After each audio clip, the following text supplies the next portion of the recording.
Hello students. ऐसे तो numbers की दुनिया बहुत बड़ी होती है और बहुत इंटरेस्टिंग होती है, कोई एंड नहीं है उसका। इतने सारे नंबर्स से रिलेटेड नॉलेज होती है, इतनी सारी चीज़ें होती है, आपको खुद लगेगा यार ये कितनी बड़ी दुनिया है जिसका कोई ना किनारा है ना कोई छोर है। लेकिन आज मैं आपको जो बताने जा रहा हूँ वो बिल्कुल बेसिक से स्टार्टिंग से आपको बता रहा हूँ। और नंबर्स एक ऐसा टॉपिक है जो सारी कॉम्पिटिटिव एग्जाम में, हर कॉम्पिटिटिव एग्जाम में आपको नंबर्स मिलेगा डेफिनेटली। तो सबसे पहले मैं आपको नंबर की दुनिया में ले चलता हूँ। नंबर का जो पहला सेशन है, नंबर्स को मैं सबसे पहले मैं दो कैटेगरी में डिवाइड कर देता हूँ। दो टाइप के नंबर होते हैं, एक को मैं बोलूँगा रैशनल नंबर, रैशनल नंबर, और दूसरे जो नंबर्स होते हैं वो होते हैं इर्रेशनल नंबर्स। तो ये दो पार्ट में मैंने इनको डिवाइड किया। अब मैं एक एक करके इनको समझाऊंगा। रैशनल नंबर उसको बोलेंगे जिसको अपन P अपॉन क्यू के फॉर्म में लिखने में कोई प्रॉब्लम नहीं होनी चाहिए, लिख सकें, जहाँ पर Q का वैल्यू ज़ीरो नहीं होना चाहिए। ऐसे सारे नंबर को हम रैशनल नंबर बोलेंगे।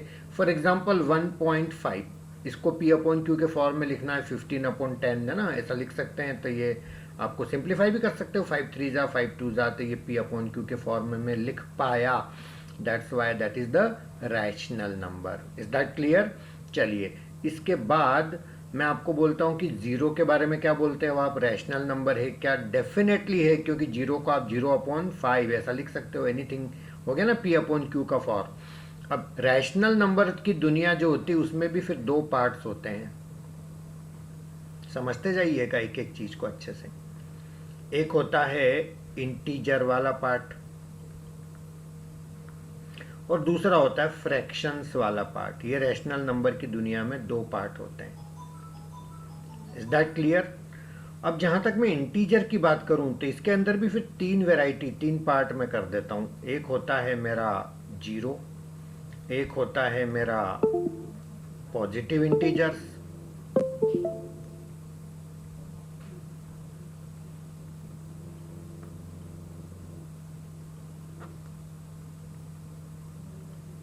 और दूसरा होता है मेरा negative integers. Zero, positive integers and negative integers. तो ये मैं लेता हूं नेगेटिव इंटीजर्स यहां पर।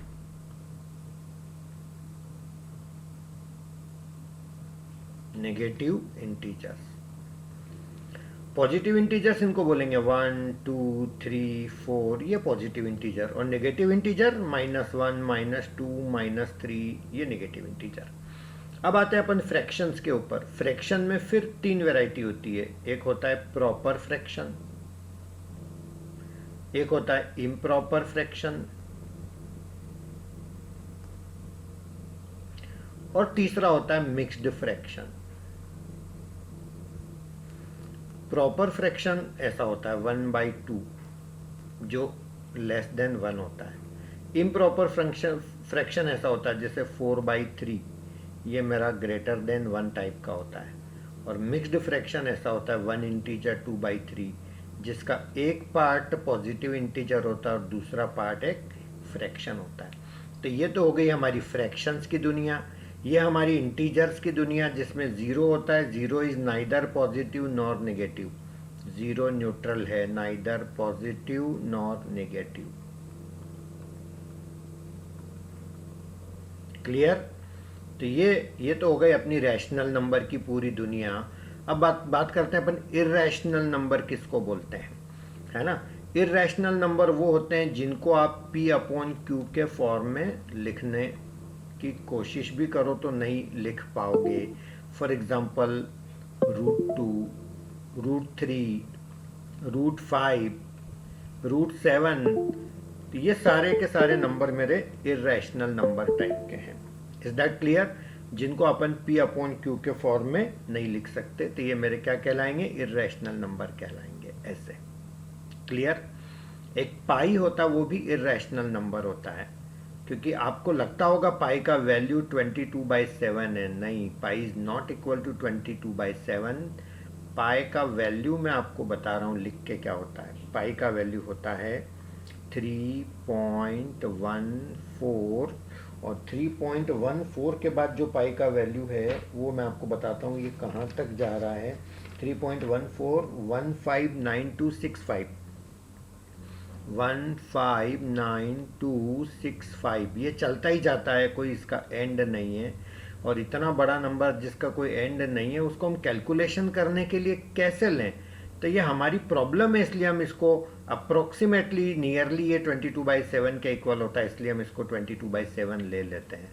अदरवाइज इसका एग्जैक्ट वैल्यू नहीं होता है ये 22/7। Is that clear?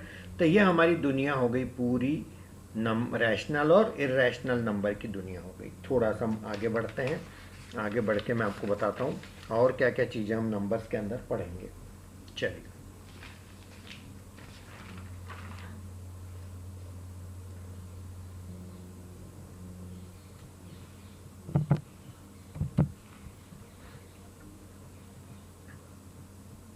Natural numbers.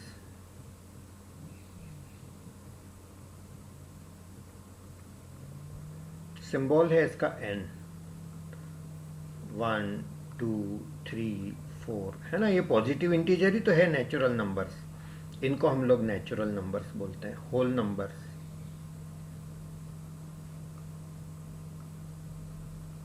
इसका सिंबल है W, इसके अंदर 0 ले लो और बाकी सारे नेचुरल नंबर ले लो, तो ये सारी दुनिया हमारी हो गई होल नंबर्स की। Is that clear? Integers,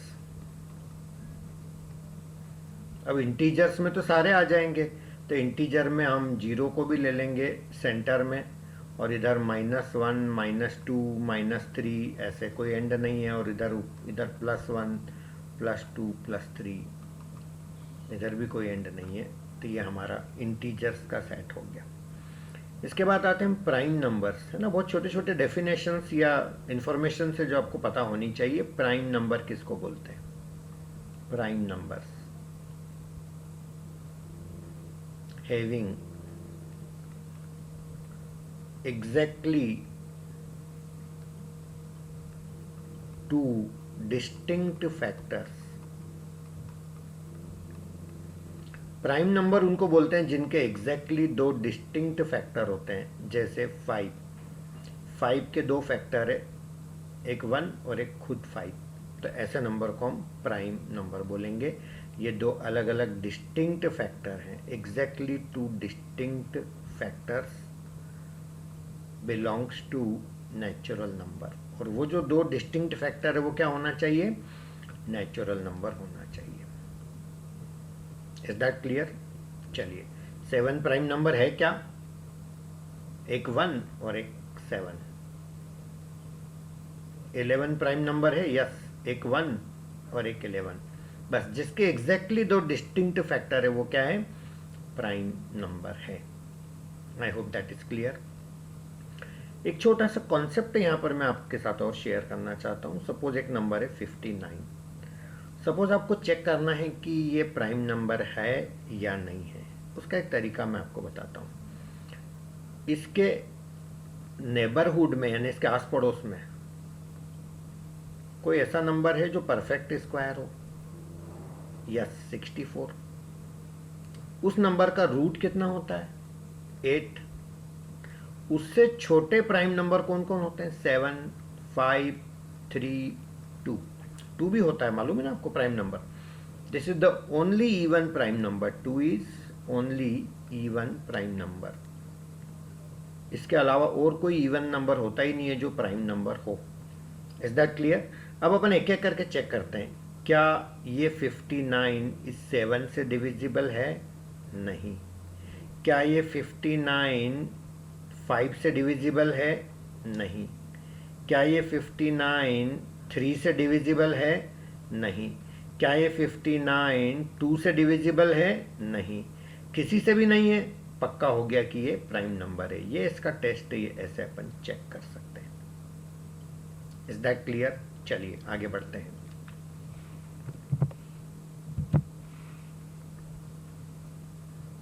next point, every prime number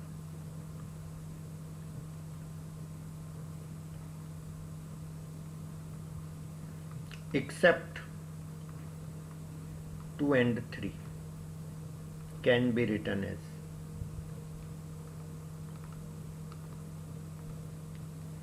6k plus minus 1। जितने भी प्राइम नंबर होते हैं 2 और 3 को छोड़ के वो इस टाइप के होते हैं, 6k प्लस माइनस 1 टाइप के। k belongs to natural number, है ना। जैसे एक एग्जांपल से मैं आपको बताता हूँ, 11 को आप लिख सकते हो 6 2 ज़ा 12 माइनस 1, ऐसा। या तो माइनस आएगा या प्लस आएगा। 13 को कैसे लिखोगे आप, 6 2 ज़ा 12 प्लस 1। यानी एवरी प्राइम नंबर 2 और 3 को छोड़ के ऑलवेज 6k प्लस 1 या माइनस 1 टाइप का होता है। Is that clear? चलिए नेक्स्ट पॉइंट पर आते हैं हम, twin prime.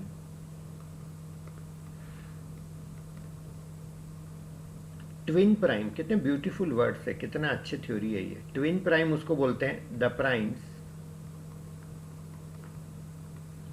Differ by 2। Simple सा डेफिनेशन, डिफर बाई 2। ऐसे प्राइम नंबर जिनमें 2 का डिफरेंस होता है वो ट्विन प्राइम होते हैं। जैसे 11 13, 17 19, ये ट्विन प्राइम पेयर कहलाता है जिसमें 2 का गैप होता है, 17 19, ऐसा। Clear? 5 7, these are twin prime numbers. एक होता है perfect square numbers.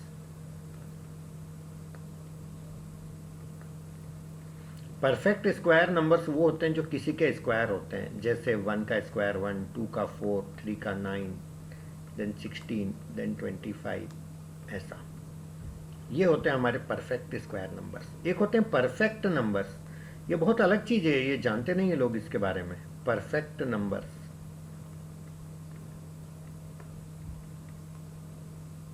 Sum of factors is double of number. Perfect number उसको बोलते हैं जिसमें सम ऑफ फैक्टर्स उस नंबर का डबल होता है। जैसे एक नंबर लिया मैंने 6, अब इसके फैक्टर कौन कौन है? फैक्टर समझते हैं ना, जिन जिन की टेबल में 6 आता है। जैसे 1 तो सबका ही होता है, इवन जिसका कोई नहीं हो 1 ही होता है। 2 3 6, करो इनका सम फैक्टर्स का, कितना आ रहा है?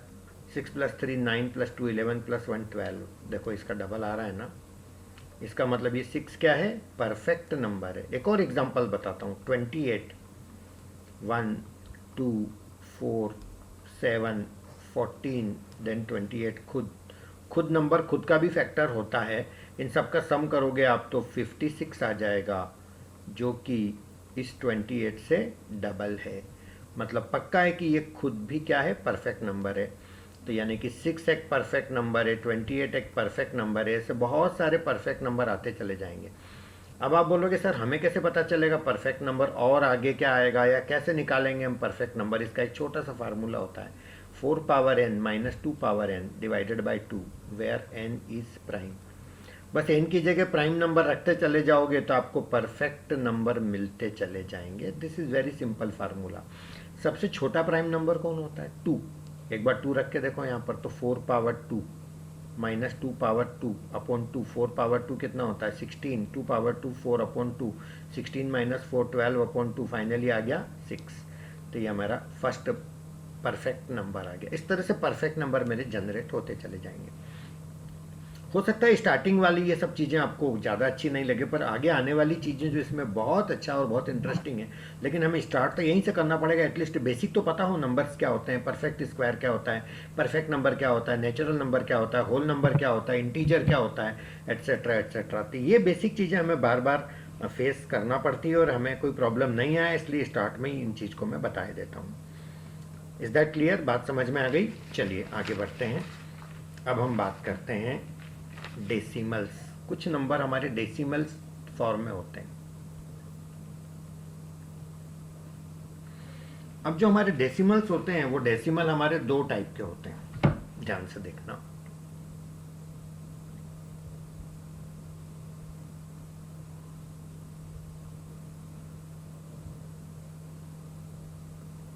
एक होता है रेकरिंग और दूसरा होता है नॉन रेकरिंग।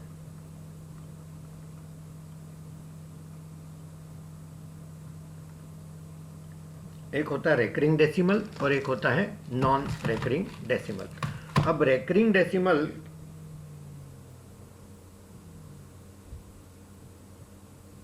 सॉरी थोड़ा सा चेंज है, इसको मैं लिख देता हूं यहाँ टर्मिनेटिंग, सॉरी टर्मिनेटिंग डेसिमल, और यहाँ लिख रहा हूं मैं नॉन टर्मिनेटिंग, ताकि मेरी सारी वैरायटी कवर हो जाएगी इसमें।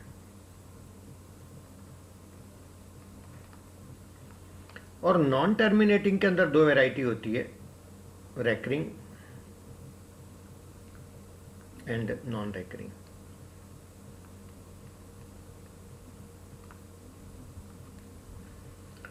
टर्मिनेटिंग डेसिमल वो होते हैं जिनमें ब्रेक लग जाता है, जिनका एंड होता है, ऐसा नहीं कि चलता ही जा रहा है, जैसे 1.573। Is that clear? 1.5, 1.7, 0.7, ये सारे के सारे कहलाते हैं terminating decimal. Sorry, is that clear? एक होता है रेकरिंग डेसिमल। डेसिमल तो है मगर वो रेकर हो रहे हैं, बार बार रिपीट हो रहा है, एक जैसा चलता जा रहा है, जैसे 0.777777 ऐसे चलता जा रहा है। आप चाहें तो इसको 0.7 बार ऐसा भी लिखते हैं लोग इसको, है ना, 0.7 बार, 7 के ऊपर बार, क्योंकि 7 is coming again and again, 7 बार आ रहा है तो बार लगा दिया, है ना। इसको ऐसा भी बोल सकते हैं। तो ये हमारा रेकरिंग डेसिमल हो गया।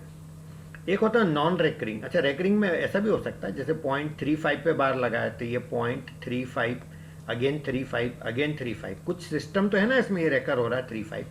So this is recurring decimal. और एक होता है नॉन रेकरिंग डेसिमल, वो भी समझ लो अच्छे से। नॉन रेकरिंग डेसिमल वैसे होते हैं जो जिनका कोई एंड नहीं होता, जो चलते ही जाते हैं। जैसे मैं आपको एक एग्जांपल बता रहा हूँ, 1.73205080 ऐसा आता ही चला जा रहा है, कोई इसमें पैटर्न रिपीट नहीं हो रहा है। बेसिकली ये √3 का वैल्यू है ना। तो ये इस टाइप के जो नंबर होते हैं टर्मिनेटिंग वाले टाइप के, ये ऑलवेज रैशनल होते हैं, प्लीज डू रिमेंबर। इनको P/Q के फॉर्म में लिख सकते हैं। ये जो होते हैं रेकरिंग वाले, नॉन टर्मिनेटिंग में भी रेकरिंग वाले, ये भी P/Q के फॉर्म में लिख सकते हैं। तो ये नंबर भी कैसे होते हैं? रैशनल होते हैं। बट ये जो होते हैं नॉन टर्मिनेटिंग में भी नॉन रेकरिंग, तो ये हमारे होते हैं इर्रेशनल नंबर्स। ना तो कोई सिस्टम इसमें बन रहा, ना कोई ब्रेक लग रहा, नंबर चलते ही चले जा रहे हैं, तो ये हमारे कहलाते हैं इर्रेशनल नंबर्स। तो एक सेंटेंस में आप ये चीज याद रख लीजिएगा, irrational numbers are non terminating, non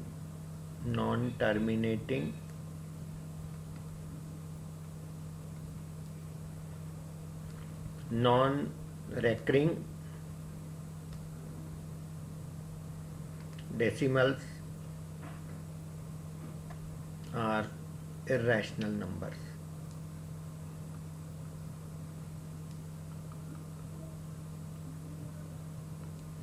non terminating, non recurring decimals जितने भी होते हैं उन सबको क्या बोलते हैं हम? Irrational numbers. Is that clear? For example √2, √3, √5, पाए, जिसका वैल्यू अभी थोड़ी देर पहले मैंने बताया था, ये सारे के सारे मेरे इर्रेशनल नंबर्स कहलाते हैं। तो ये समझ आया आपको डेसिमल की दुनिया क्या थी और क्या होता है इसके अंदर। फिर अब आगे बढ़ते हैं हम।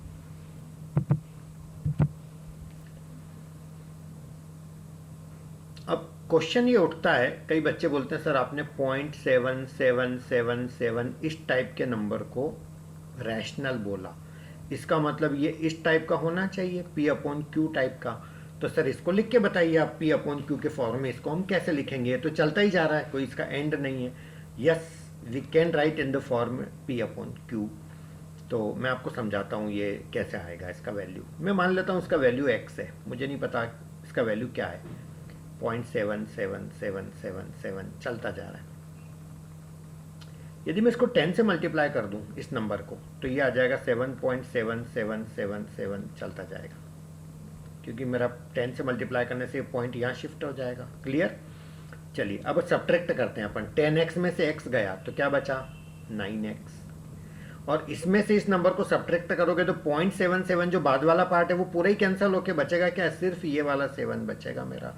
सो 9x इक्वल टू 7, तो x इक्वल टू आ गया 7/9, और एक से ही तो हमारा ये क्वेश्चन था, यानी 0.7777 का जो मीनिंग होता है वो होता है 7/9। ये आ गया ना p/q के फॉर्म में। अब इसकी प्रैक्टिस कर लीजिए। 0.7 बार, कोई पूछे कितना तो 7/9, एक जगह बार तो एक 9 लगा दो। 0.73 बार, अब बोलो आंसर क्या बनेगा 73 डिवाइडेड बाय 2 डिजिट पे बार है तो 99। 0.257 बार तो ये आ जाएगा 257 डिवाइडेड बाय 999। तो ऐसे क्विकली अपन इन चीज़ों को लिख सकते हैं। ये सारे रैशनल नंबर होते हैं जिनको p/q के फॉर्म में लिखना पॉसिबल होता है। बात समझ आ रही है।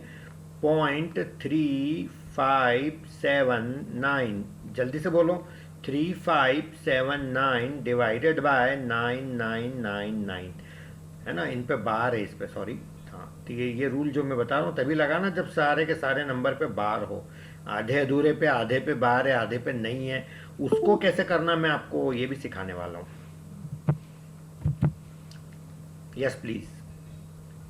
2.73 और इस 8 अकेले पे बार है। Is that clear. अब मैं समझाता हूं कि इस तरह के क्वेश्चंस को कैसे सिंप्लीफाई करना, इसको p/q के फॉर्म में कैसे लाएंगे। तो सबसे पहले तो इसको एक्सपांडेड फॉर्म में प्रॉपरली लिख लो। 2.73 और 88888 आता ही चला जाएगा। इसको थोड़ी देर के लिए x मान लो। इसका मेथड बता रहा हूँ, बहुत ही ब्यूटीफुल, बहुत अच्छा मेथड है। देखिएगा, इस पे जो रेकरिंग पार्ट है वो 8 वाला है, तो जहाँ से स्टार्ट हो रहा है ये रेकरिंग पार्ट, इस पे एक सर्कल बना दो। Is that clear. अब मुझे ये बताइए कि इस पॉइंट को यदि मेरे को इस सर्कल के इस नंबर के राइट साइड में लाना हो तो रास्ते में कितने डिजिट आ रहे हैं 1 2 3, तो मेरे को कैसे मल्टीप्लाई करना पड़ेगा इस पूरे नंबर को। आप बोलोगे सर इसको 1000 से मल्टीप्लाई करना पड़ेगा। So can I write 1000x equal to 2738.8888, ये नेवर एंडिंग चलता जाएगा। Is that clear. तो मैंने क्या करा, नोट कर लेना, पॉइंट को डेसिमल को अभी कहाँ लाया मैं, इस सर्कल के राइट में। अब की बार मेरे को लाना लेफ्ट में, तो यदि मैं यहाँ लाना चाहता हूँ तो रास्ते में कितने डिजिट आ रहे हैं 2, यानी कि मेरे को 100 से मल्टीप्लाई करना पड़ेगा। तो ये मेरा 100x इक्वल टू बनेगा 273.8888, never ending. Is that clear. अब यदि मैं इसको सब्ट्रैक्ट करता हूं तो ये 1000x में से 100x गया तो क्या बनेगा मेरा 900x इक्वल टू, और इसमें से इसको माइनस कर लो 2738 माइनस 273, ये तो अपने आप कैंसिल हो जाएगा 8888 वाला पार्ट तो। यस नो, तो ये माइनस करना है बस अपने को। तो मेरा x इक्वल टू क्या बना 2738 माइनस 273 डिवाइडेड बाय ये मेरा 900 इधर अपोन में आ जाएगा। Is that clear. इसको सॉल्व करने से पहले, इसको सॉल्व तो हो जाएगा, मैं आपको कुछ सिखाना चाहता हूं ताकि अगली बार इतनी मेहनत नहीं करना पड़े। आप केयरफुली ऑब्जर्व करो, ये जो मेरा नंबर था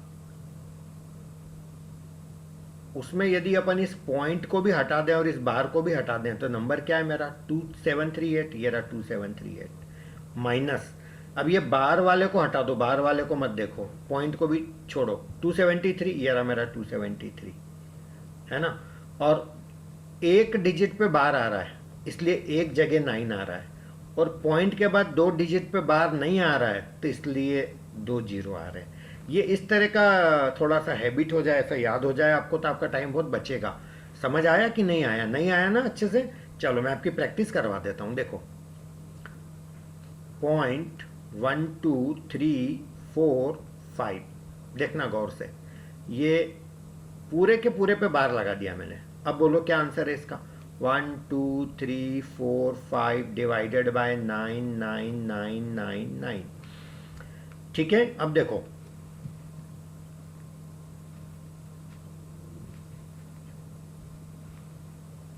0.1234 5, अब की बार ये बार मैं यहां से लगा रहा हूं, है ना। अब देखना मैं इसको कैसे लिखूंगा, 1 2 3 4 5, पहले तो पूरा नंबर लिख लो, पॉइंट बार सबको हटा दो, माइनस, अब सिर्फ वो पार्ट लिख लो 1 बस, जो जिसके ऊपर बार नहीं है, डिवाइडेड बाय कितने डिजिट पे बार है, 4 पे तो 4 9 आएंगे, और कितने पे बार नहीं है, 1 पे तो बस 1 0 आएगा, है ना।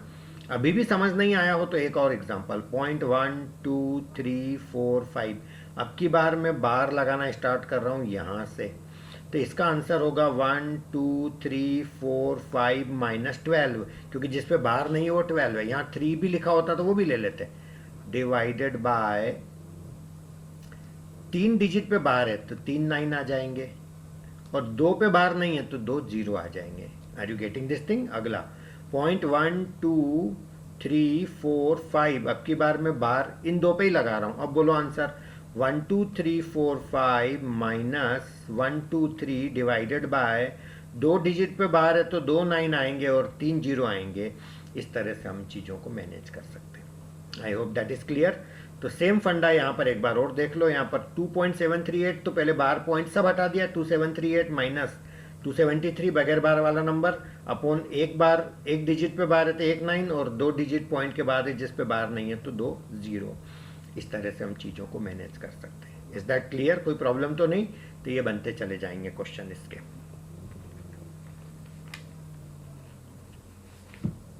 आगे बढ़ते हैं।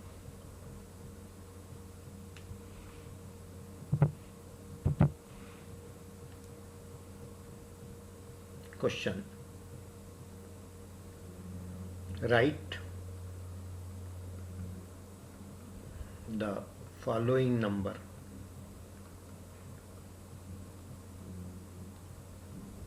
in P upon Q form. एक नंबर मैं आपको दे रहा हूं जिसको आपको किस फॉर्म के अंदर लिखना है, P अपॉन Q के फॉर्म के अंदर लिखना है, राइट। तो सबसे पहले नंबर लिख लो 3.327,